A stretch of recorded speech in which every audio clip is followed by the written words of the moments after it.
Hello students, in this video we are going to discuss how oxygen is made in oxygen plant। आप सभी अभी corona के cases में देख रहे हो कि सब लोगों को ऑक्सीजन की ज़रूरत है और सब लोग कह रहे हैं कि ऑक्सीजन नहीं है, ऑक्सीजन नहीं है, ऑक्सीजन की कमी हो रही है। तो हम इस वीडियो में समझेंगे कि ऑक्सीजन एक्चुअली में बनती कैसे है, ठीक है।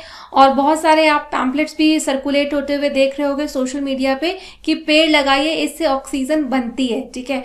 तो वो सब तो ठीक है, वो एनवायरनमेंट को प्रोटेक्ट करने के लिए वो एक अलग मुहिम है, बट जो हम मेडिकल ऑक्सीजन देखते हैं सिलेंडर्स में, उसका पेड़ों से निकलने वाली ऑक्सीजन लेवल से उसका कोई बहुत डायरेक्ट लिंक नहीं है कि एनवायरनमेंट में ऑक्सीजन अगर बढ़ जाएगी तो आपको पेशेंट को सांस लेने में और अच्छा आसानी हो जाएगी, ऐसा कुछ रिलेशन नहीं है। ऑक्सीजन दी किस लिए जाती है बेसिकली किसी भी पेशेंट को, क्योंकि वो अपने से सांस नहीं ले पा रहा होता है, तो उसको ऑक्सीजन देने से उसको कई बार सांस लेने में आसानी रहती है। और दूसरी बात यह है कि ये जो मेडिकल ऑक्सीजन दी जाती है ये बिल्कुल ही एक तरीके से प्योर रहती है, इसमें किसी भी तरीके का मतलब इन्फेक्शन नहीं रहता, किसी भी तरह के बैक्टीरिया या कोई पैथोजन नहीं जाता है। तो ये काफ़ी मतलब एक जो बहुत क्रिटिकली इल पेशेंट है उनके लिए बहुत ही अच्छी रहती है, ठीक है। तो हम इस वीडियो में जान लेते हैं कि ऑक्सीजन कैसे अलग की जाती है एयर से, ठीक है। तो जो हमारी एयर है इसमें आप देख सकते हैं कि एयर में बहुत सारी गैसेस का जो एक मिक्सचर है। एयर जो है बहुत सारी गैसेस का मिक्सचर है, लेकिन 3 मेजर गैसेस जो हमारे एटमॉस्फेयर जो हमारे एयर में होते हैं वो है ऑक्सीजन, आर्गन और नाइट्रोजन, ठीक है। तो इसमें सबसे ज़्यादा अमाउंट जो है हमारे नाइट्रोजन का होता है जो कि 78.1% रहता है, ठीक है। और उसके बाद नंबर आता है ऑक्सीजन का जिसका कि अमाउंट 20.9% है, इसको हम राउंड फिगर में 21% भी कहते हैं। और उसके बाद आता है नंबर ऑर्गन का जो कि 0.9% है हमारे एनवायरनमेंट में, फाइन। तो अब हम देखते हैं कि ऑक्सीजन को पूरे गैसेस के मिक्सचर में से प्योर ऑक्सीजन को कैसे आइसोलेट किया जाता है, ठीक है। तो इस आइसोलेशन का जो प्रिंसिपल है वो है हमारा बॉइलिंग पॉइंट। बॉइलिंग पॉइंट का प्रिंसिपल हम यूज करते हैं ऑक्सीजन को दूसरे एयर की जो मिक्सचर है उससे अलग करने के लिए। क्या होता है कि सारी जितनी भी हमारी एटमॉस्फेरिक गैसेस हैं उनका अलग अलग बॉइलिंग पॉइंट है। यहाँ पे आप देख सकते हो कि ऑक्सीजन का बॉइलिंग पॉइंट है -183 डिग्री सेल्सियस, और ऑर्गन का बॉइलिंग पॉइंट है -186 डिग्री सेल्सियस, और नाइट्रोजन का बॉइलिंग पॉइंट है -196 डिग्री सेल्सियस। तो रूम टेम्परेचर, जैसे कि अगर हम कहें कि रूम टेम्परेचर यानी 25 डिग्री सेल्सियस के ऊपर ये गैसेस जो होती है किस फॉर्म में रहती है, गैसियस स्टेज में रहती है, ठीक है।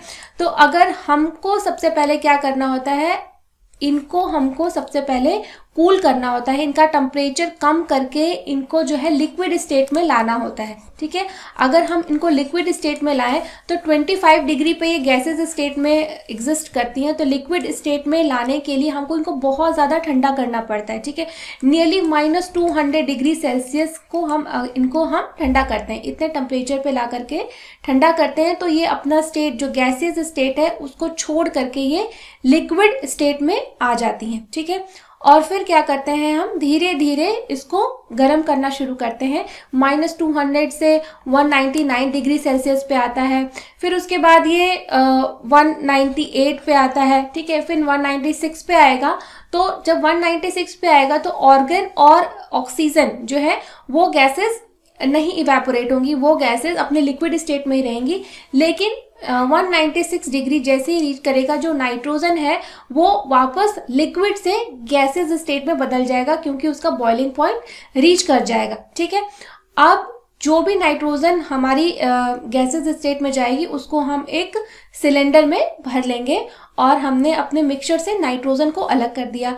वैसे ही हम जब सारी नाइट्रोजन अलग हो जाएगी, अब नाइट्रोजन गैस का प्रोडक्शन बंद हो जाएगा जब उस मिक्सचर में से, फिर हम टेम्परेचर को और बढ़ाएंगे और फिर हम टेम्परेचर 186 पे लेके आएंगे।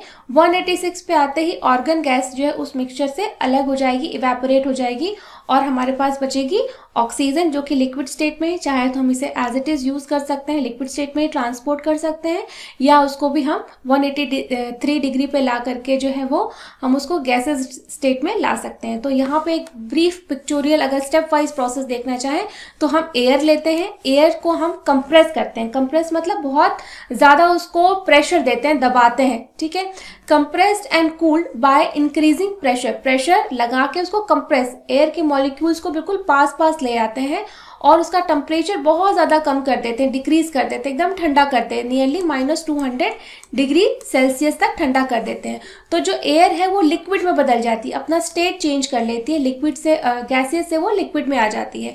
फिर जब वो लिक्विड में आ जाती है तो allowed to warm up slowly in fractional distillation column में उनको थोड़ा थोड़ा करके गर्म किया जाता है। तो जिस गैस का बॉइलिंग पॉइंट जैसे जैसे रीच करेगा वो गैस वैसे वैसे फिर से वेपर में कन्वर्ट होगी और हम उसको अलग कर लेंगे, ठीक है। So gases got separated at different heights, fractional distillation column use करेंगे। इस तरह का कुछ सेटअप होता है। जो भी हम ऑक्सीजन प्लांट में ऑक्सीजन प्रोडक्शन प्लांट लगाते हैं उसमें कुछ इस तरह का एक आप सेटअप देखेंगे कि ये एक स्कीमेटिक डायग्राम है कि कैसे जो ऑक्सीजन जनरेटिंग प्लांट्स है उसमें कैसे ऑक्सीजन को हम एयर से अलग करते हैं। यहाँ पे आप देख रहे हो कि ये एक फिल्टर लगा हुआ है, ठीक है। ये फिल्टर क्या करता है कि एयर को इन करता है, सक करता है, और इस फिल्टर में जितने भी एयर में मौजूद 10 पार्टिकल्स हैं वो सब यहाँ पे फिल्टर आउट हो जाते हैं, ठीक है।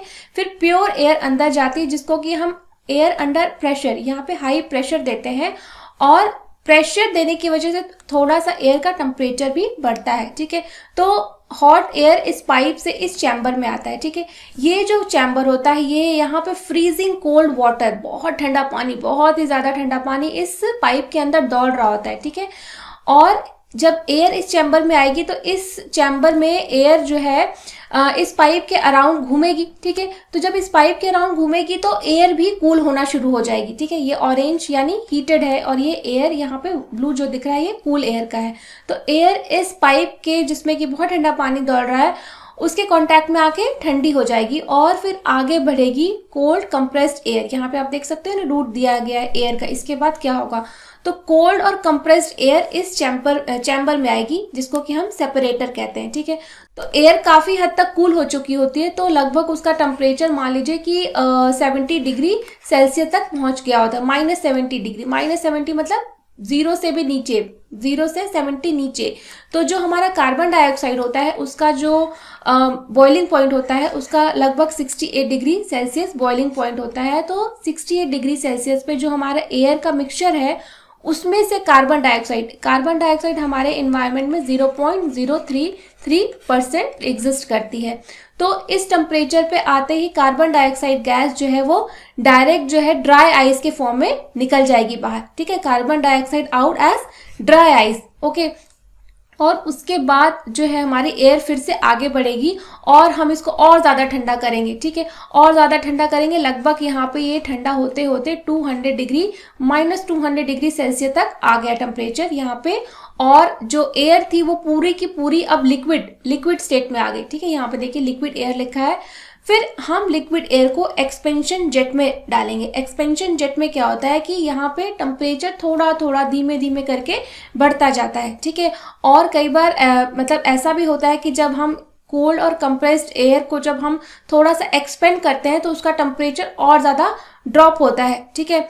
तो उसके बाद जब ये लिक्विड जो एयर है इसको जब हम थोड़ा थोड़ा हीट करेंगे तो यहाँ पे आप देखिए ये एक फ्रैक्शनल डिस्टिलेशन कॉलम है। फ्रैक्शनल डिस्टिलेशन कॉलम में जैसे ही 200 डिग्री से 196 डिग्री -196 डिग्री टेम्परेचर रीच करेगा, ठीक है। तो नाइट्रोजन गैस सबसे ऊपर यहाँ पे गैसेज स्टेट में आएगी और हम इसको एक पाइपलाइन के थ्रू जो है कलेक्ट कर लेंगे, फाइन। उसके बाद जब सारा नाइट्रोजन आउट हो जाएगा, अब नाइट्रोजन गैस का प्रोडक्शन बंद हो जाएगा जब हम चेक करेंगे, तो उसके बाद हम इसको फर्दर हीट करेंगे। तो जब ये 186 डिग्री पे पहुंचेगा, 186 डिग्री पे पहुंचेगा तो ऑर्गन गैस जो है इस फ्रैक्शनल डिस्टिलेशन कॉलम से आउट हो जाएगा और लास्ट में हमारे पास लिक्विड ऑक्सीजन बचेगा, ठीक है। चाहे तो इसको भी हम हीटअप करके गैसेस स्टेट में ला सकते हैं या फिर हम इसको एज इट इज ट्रांसपोर्ट भी कर सकते हैं, ठीक है। यहाँ पे आप इस सेटअप में देख सकते हैं कि इंडस्ट्रीज में ये जो हमने अभी स्कीमेटिक डायग्राम देखी इंडस्ट्रीज में कैसे होता है, ये सारे देख सकते हो आप। ये सारे जो है गैसियस चैम्बर्स हैं और ये कूलेंट है, ये एक तरीके से ये कूलिंग यहाँ पे काम होता है, ठीक है। और प्रेशर मेंटेनेंस का काम इन चैम्बर्स में होता है। फिर लास्ट में गैस जो है इन बड़े बड़े सिलेंडर्स में स्टोर होती है। आई होप कि आपको ऑक्सीजन का प्रोडक्शन प्लांट्स में कैसे होता है ये अच्छे से समझ में आया होगा। Thank you.